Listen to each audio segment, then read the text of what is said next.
Hey, what's up everybody, and welcome to another episode of News Dose, where I give you all the latest news in the gaming world. And today we got a juicy rumor about another Xbox acquisition. Of course, we know they have been making a lot of acquisitions within the last year and a half, but XO19 is only a little over a week away, so there is a possibility that we may see another acquisition or two there. So we will talk about that.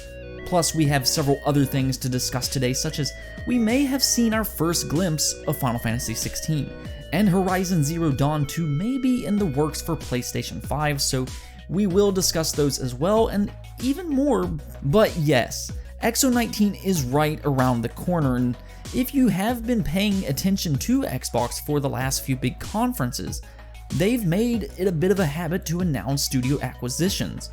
The last few E3s, they've made several acquisition announcements, and during last year's XO18, they did announce both Enix and Obsidian Entertainment, which just released the fantastic Outer Worlds.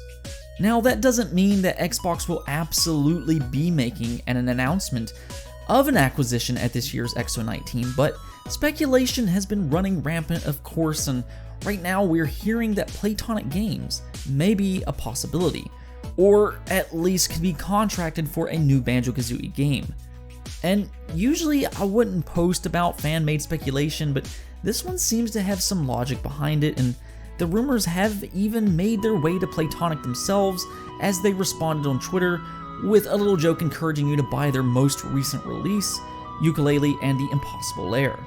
It's an excellent game, by the way, as I reviewed it recently, but regardless, why do we believe Playtonic could be a possibility? Well, Playtonic recently hired a former Rare developer, Ed Bryan, who designed Mumbo Jumbo from the old Banjo-Kazooie games. These are still some of my favorite all-time games, but the more interesting thing here is that he then took to Twitter posting a picture of a bag saying he never really had any plans to use this again. The first thing you'll immediately notice is the big Microsoft logo on the bag, which obviously got people to speculate, and even when he was asked about it, Ed Bryan kind of doubled down on this, saying it was coming out of retirement. Now, he did try to backtrack this later on, saying he was just referring to the notebook laptop inside the bag, but I don't know. Surely I would think he would be aware of what kind of buzz this picture would cause, having the Microsoft logo on it. Maybe I'm wrong, and it was truly meant to be just about his notebook, but still, this seems to be very odd.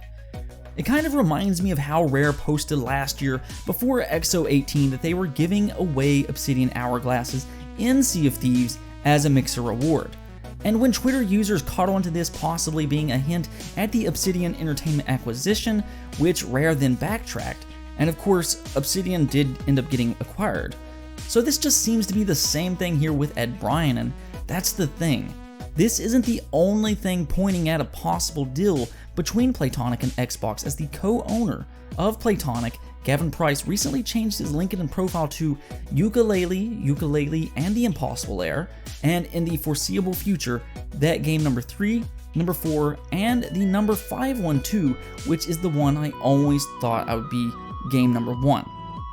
Now, this may not actually mean anything, but from fans' perspectives, this would be pointing at a Banjo-Kazooie, considering Yooka-laylee was their first game, and it was a spiritual successor to Banjo. Now, unless they were originally planning to release an entirely different game, and that's very possible as well, but it right now looks like it's pointing towards Banjo. And I've said this numerous times on this channel over the last year, but it's the perfect time for a new Banjo game. Whether that be a sequel or a remake, it doesn't really matter. It's time to bring back the bear and the bird, and I think Microsoft knows this, so it wouldn't be surprising if they did try to get somebody to make Banjo, and who would be better to do that than Playtonic? And now the last bit of information we have is that Playtonic filed for a new company on September 17th by the name of Playtonic Games Development Limited, pointed out by insider Clobrel. I don't really know why they would do that, maybe there is a reasonable explanation to the reason why, but the timing of this just adds more fuel to the fire. And speaking of timing, Yooka-laylee just released on Xbox Game Pass last month, so you're already seeing them partner up there. It just seems like a lot of things are adding up for a possible acquisition or partnership between Playtonic and Xbox. I'm not saying it's definitely happening because this may just all be a big coincidence. I don't really know, to be honest, but I think it's just the timing of everything happening right before XO19. It just makes it very possible, to say the least. What do you think though? Do you think it's just a big coincidence, or is Playtonic a likely acquisition? Moving on, Horizon Zero Dawn made the news yesterday, and that's because Guerrilla Games are now openly talking about another Horizon Zero Dawn in their job recruitment. A job listing by Guerrilla Games says, within Guerrilla, we have 4 teams dedicated to creating the stunning environments of Horizon. One team focuses on the creation of lush and stunning vegetation. So the job description very specifically names Horizon, so I think it should be assumed by this point that a Horizon Zero Dawn sequel is in development. Though I don't think this should come as some big surprise. In all honesty, I thought this was already assumed, as the game seems like it was meant to have a sequel. And then the game also sold very well, so it's a bit of a no-brainer to happen in my opinion, but I will say that this would be a very good franchise to show off what the PlayStation 5 is capable of. Guerrilla Games are especially good at making beautiful looking games, and they did an excellent job with the Decima engine that was responsible for both Horizon Zero Dawn and Death Stranding. And to this day, you could argue that Horizon Zero Dawn is the best looking game on the PlayStation 4, so I think that alone could be a big selling point for the PlayStation 5. They could kind of show off this big open world for the PlayStation 5 when revealing it, and I think it would really hype a lot of people up. Granted, I don't think it will be a launch title, and it's probably still a few years away, but I think they could show it a bit early and get people to be at least a little bit excited. And speaking of the PlayStation, they also announced this month's new PlayStation Now games, which is Persona 5, Hollow Knight, and Shadow of War. All 3 of these are great titles, and it's nice seeing Sony take PlayStation Now a little bit more serious here lately. The problem here is still the same though, as they only last for 3 months and then they will be taken off the service, but this is a start. They added big games like Uncharted 4 and God of War last month, and now we're seeing Persona 5, so at least they're getting these big games in the subscription service, even if it's a little limited on time as of right now. Hopefully they'll change that in the future, but we'll see.